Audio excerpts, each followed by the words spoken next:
the second game of the EHL Final Four as Spanish giants Atletic Terrassa take on German giant and back-to-back reigning champion Uhlenhorst Mülheim. In theory, which granted doesn't mean much, this game should actually be the most unpredictable of the men's EHL games, and it's actually the one I'm looking forward to the most, because there's an air of unpredictability about this, and there's a sense of the unknown with these two teams. I'll admit I haven't watched as much of these two teams as I have perhaps watched Bloemendaal or Leopold. I think it's just enough to make a preview. So, without any further ado, let's get right to previewing. Mülheim is Germany's most successful club, though for years and years it looked like their glory days were behind them.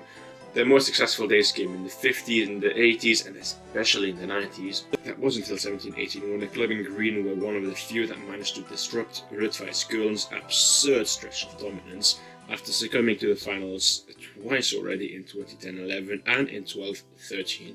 But it wasn't until the 18-19 season that Mülheim truly found their mojo and took German hockey over. They repeated the previous year's achievement, but this time also winning the regular season as the highest scoring team with 95 goals in 22 games, which is baffling to me. They still conceded 40 goals though. In their defense, the Bundesliga though is a very high scoring league.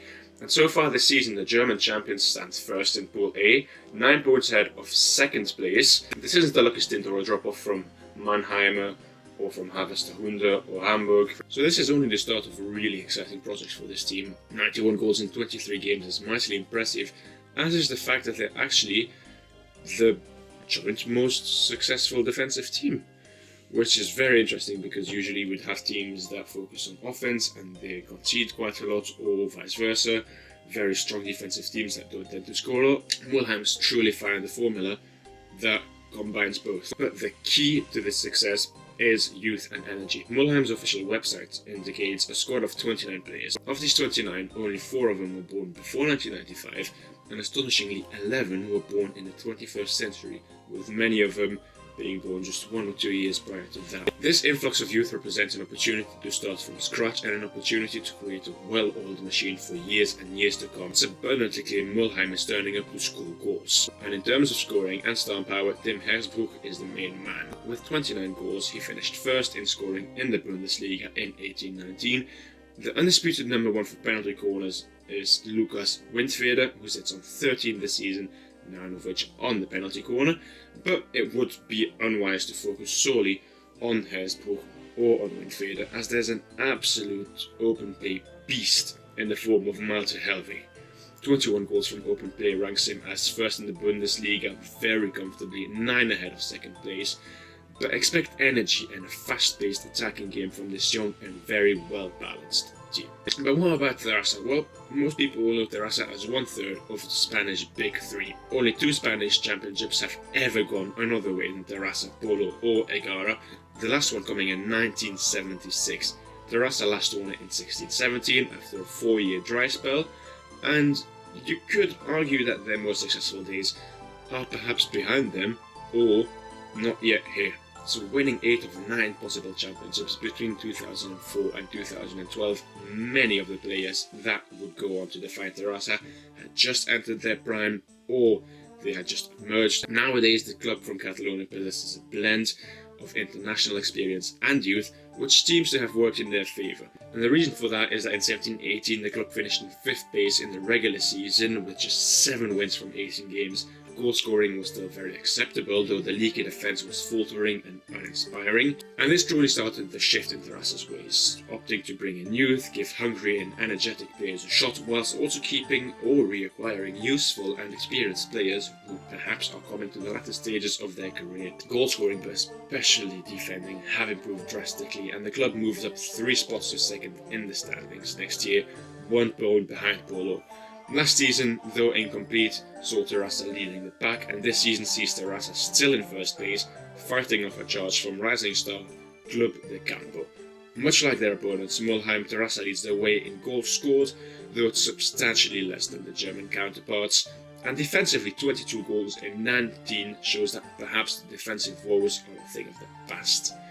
It'll be interesting to see how this plays out on the European stage. Besides the older Sergi Enrique organising the back line, and midfield driver Mark Salas distributing play with relative ease. Be on the lookout for 21-year-old Pau Cornel, starting in the reserves this season and joining the team only after an injury to his brother. Pau has established himself as a deadly penalty corner specialist and a very robust and powerful player with more than 2 tricks in his locker. Interestingly, Terrassa also has exciting talent up front or attacking midfield, guys like Porto, Ibanez, Taras offering pace in behind and a quick yet precise shot. And finally, a dark horse for this game is Pau's Cornel brother Pepe, who also happens to be a PC specialist and probably is the more talented of the two, but the 7 times capped midfielder recently came back from injury and will likely not be 100%. But being 19 years old, he's one that we'll be speaking about for years to come. With 8 players on 5 or more goals, goals seem to come from many different situations and players for Terrassa. If used effectively, they stand a good chance of surprising Mülheim. However, a quick look at match sheets and official reports from the Spanish League shows that Terrassa isn't afraid to burn the Lions, and ill discipline can sometimes be a problem. 26 green cards and 14 yellows in 19 games isn't very promising. But then again, this doesn't mean anything for this upcoming game. Anywho, the Spanish tend to take a lot of cards. Historically, EHL participations have been disappointing for Mülheim, only ever reaching the quarterfinals and never further.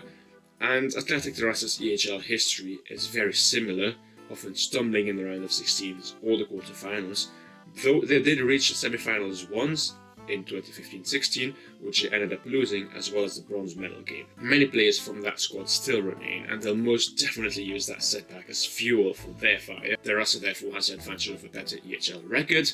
Mülheim is a goal-scoring machine. Both teams know the importance of a solid defence, and this is an unprecedented chance for perennials bridesmaids to become bride. This game could go one of 3 ways: either a demolition, a tightly contested but low-scoring affair, or a back-and-forth goal fest. If Mülheim manages to adapt to Terrassa's different patterns throughout the game, it's Mülheim's game to win. There will be penalty corners for both teams. Both teams will bring energy and play end-to-end hockey, but the German onslaught will be too much in my opinion.